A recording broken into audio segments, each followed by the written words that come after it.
Hello, मी ऋतू आणि हे सगळे व्हिडिओ आहेत शुक्रवारचे. शुक्रवारपासून मी व्लॉग पोस्ट केला नाही म्हणजे मला टाइमच भेटला नाही.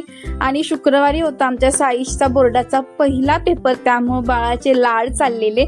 सकाळ सकाळी येऊन पाया पडला, त्याच्यानंतर ना आम्ही त्याला दही साखर दिली खायला. आणि बोर्डाचा पहिला पेपर म्हणजे टेन्शन असतंच, पण जास्त टेन्शन घ्यायचं काही काम नव्हतं कारण मराठीचा पेपर होता. आणि साईशचा बऱ्यापैकी सगळा अभ्यास झालेला. साईश गेला शाळेत आणि मी निघाली ऑफिसला जायला. आणि 9:30-10च्या दरम्यान असलं ऊन लागत होतं ना, बाप रे.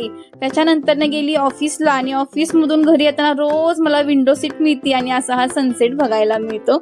आणि ऑफिसवरून येता येता मी जुन्या स्टँडलाच थांबलेली कारण माझ्या या मैत्रिणीचं पोलीस भरतीचं ग्राउंड होतं, त्यामुळे ती निघाली मुंबईला. त्यामुळे तिला भेटली आणि त्याच्यानंतर घरी यायला लागली.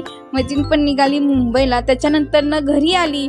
आणि शुक्रवारी पण मी चिकन फ्राईड राईस खाल्लेला. मला काय माहिती का पण एवढी चव आली ना, बाप रे. त्यामुळं म्हणलं जाऊ दे, खाऊच या. आणि साईशनं मराठीच्या पेपरमध्ये काय काय लिहिले आणि किती बरोबर आहे हे सगळं आम्ही बघत बसलेलो.